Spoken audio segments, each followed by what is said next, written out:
Have you ever wanted to be a ninja? Well, Tenchu on the PS1 allowed you to do exactly that. I wasn't old enough to get Tenchu at the time, but I managed to persuade my mum to get it for me because I told her it wasn't violent. And then when we got to the store, the person at the checkout said, this isn't suitable for your son. So my mum had to lie and say it was for her. Yeah, she wasn't very happy. But I didn't care because now I've got Tenchu. And I really wanted the game because I read that if you had the DualShock controller, it would vibrate every time you cut one of the enemy's throats. I went for a sleepover at my friend's and I promised my mum that I wouldn't take the game, but had my fingers crossed. My friend lived with just his dad and his dad was always working, so we were completely unsupervised 11-year-olds. The 90s were awesome.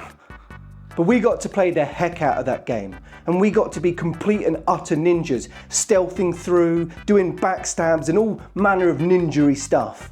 We were genuine ninjas, it was perfect. And when we were playing the game, my friend turned to me and said, "You know, my dad would love this game. He's really into all this ninja stuff. He's even got samurai swords upstairs." Wait, did you say swords? Yeah, he did. So I see this wall of samurai swords and it was like something out of a movie. Then my friend asked me, "Would you like to hold one?" Heck yeah.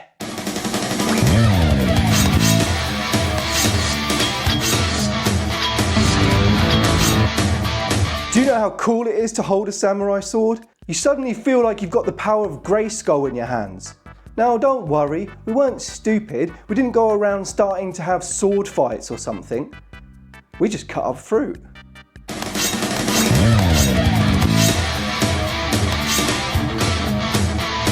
As a kid, I used to feel like a slight breeze would knock me over, but with this sword in my hands, I felt like I had the power of a tsunami or something.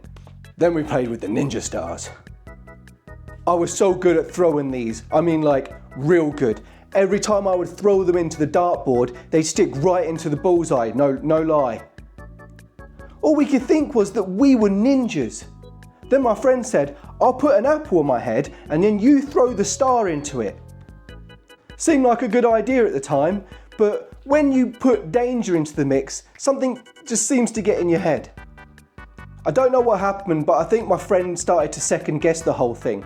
And he went to grab the apple just as I threw the star and it went straight into his hand. I'll never forget the sound it made. And how he screamed.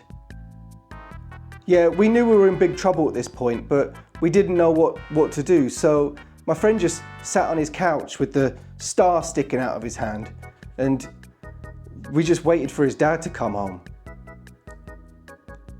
Yeah, that was the last time I was invited to his house. I never got my game back either. But now you know not to mess with this ninja. Hi-ya! You know what gamers hate? When you purchase something and you don't get what you actually paid for. I bought a PS4 from a well-known auction website and it seemed like a good deal. But little did I know when I opened it up, there'd be a goddamn snake in there! People say there was no way that there was a snake in there. But there was, because it jumped out and bit me on my balls. I swear to God this happened! Now my balls are uncomfortable. I complained to eBay and they said there's no actual evidence that there was a snake in there. So I said, how about this as evidence? And sent them a picture of my balls. And now I'm banned. How's that fair, huh?